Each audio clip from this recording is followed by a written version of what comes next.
Deficit deadlifts are by far probably the best accessory movement for improving your speed off the ground. I heard a lot of different things for what the deadlift does or what deficit deadlifts do. And in experience, to be totally honest, it's really hard to tell how much they help.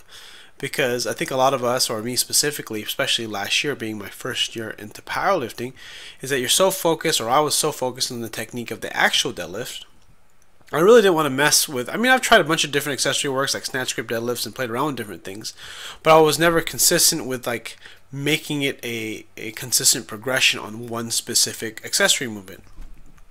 I was just trying to make progress on the main lift, so just trying to get faster with the weight, doing more reps with more weight with just regular deadlifts, no accessory work.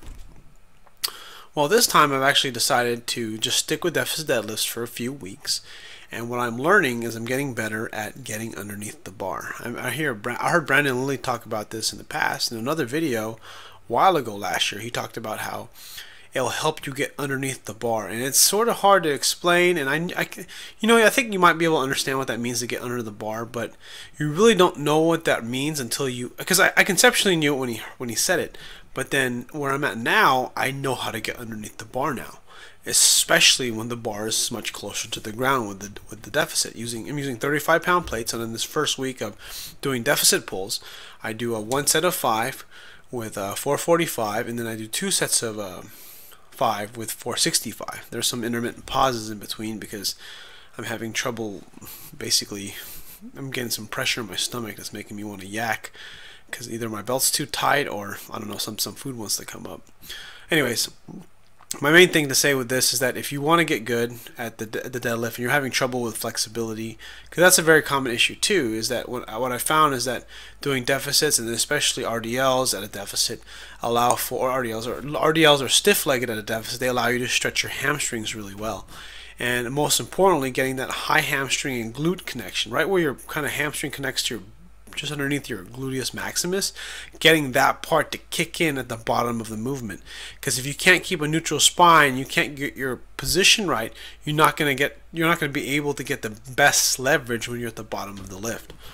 And you can do a bunch of stretches, but I think the real truth about it is that you can't. The stretches will help a little bit, but you have to be able to know what that feels like as far as getting that position. And if you see how I do each lift here. Again, this is my first week, so I'm still trying to get it, but it's essentially sort of like squatting down a little bit and then pushing my hips back to sort of get a running start. And it's been a challenge, and I've been getting really good. It takes some work, but what I'll tell you right now is that if you want to get faster at deadlift, do deficits for a few weeks. I would, if you're kind of new to powerlifting or maybe you're new into deadlifting, I would try to first work on getting used to pulling off the floor. Just to get your technique down, right? And then after you maybe pull a heavy single or triple, or every heavy double or triple, depending on what methodology you're doing, I would try to do at least one set of deficits. And for the reason why I say one set of deficits is just it gives you a different feel for the bar. It gives you a much more challenging position to pull from. And if you can kind of push yourself to do something that's more difficult, it's going to make the thing that you're training for more easier. So think about like squatting below parallel, like ass to grass.